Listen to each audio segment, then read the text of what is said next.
उन्हाळा चालू होत आहे मित्रांनो, तर गाडीचं तुमच्या कुलंट, इंजिन ऑइल तसेच सगळ्या कुलंटच्या होज पाईप असतील, वॉटर पंप असेल, त्यासोबत थर्मोस्टॅट बॉडी, रेडिएटर हे सगळे चेक करून घ्या, जेणेकरून तुमच्या गाडीमध्ये ओव्हरहीटचे प्रॉब्लेम येणार नाहीत.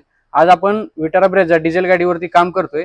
गाडी रनिंग मध्ये असताना ओव्हरहीटचा साईन क्लस्टर मीटरवरती ब्लिंक करत होता. गाडी कस्टमरने तशीच चालवली, त्याच्यामुळे मित्रांनो पूर्णपणे पिस्टन जो आहे तो सीज झालेला आहे.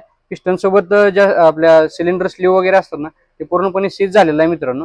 जर क्लस्टर मीटरवरती लाईट ब्लिंक करत असताना गाडी कस्टमरने साईडला घेतली असती तर इंजिनला काही धोका झाला नसता. पण गाडी तशीच चालवल्यानंतर जास्त प्रमाणात ओव्हरहीट होऊन गाडीचा सिलेंडर बोर आणि तसेच पिस्टन हे गरम होऊन पूर्णपणे मेल्ट झालेला आहे. त्याच्यामुळे आपण आज पूर्णपणे इंजिन ओव्हरऑल करतोय. इंजिन ओव्हरऑल करत असताना बघू शकता तुम्ही सगळे पार्ट जे आहेत, एचएल असेल, वॉटर पंप, थर्मोस्टॅट बॉडी असेल किंवा हे पिस्टन वगैरे जे असतील ते सगळं MGP Maruti genuine part use करतोय, जेणेकरून पुन्हा पुन्हा कस्टमरला प्रॉब्लेम येणार नाही. त्याचसोबत आपण गाडीचा रेडिएटर ही चेंज करतोय. रेडिएटर जाम झाला होता आणि या गाडीचा रनिंग मध्ये वॉटर पंप लिकेज झाला होता. वॉटर पंप त्यांनी चेंज केला नव्हता. वॉटर पंपचं कंपनी शेड्यूल असतं मित्रांनो, 1,00,000 किलोमीटरला वॉटर पंप तसेच थर्मोस्टॅट.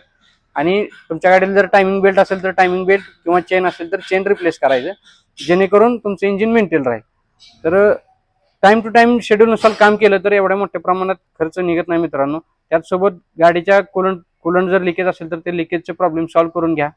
कुलंटमध्ये पाणी न वापरता मार्केटमध्ये प्रीमिक्स कुलंट येतात, ते यूज करा, जेणेकरून गाडीमध्ये एवढ्या मोठ्या प्रमाणात प्रॉब्लेम येणार नाही. व्हिडिओ आवडला असेल लाईक करा, फॉलो करा. धन्यवाद.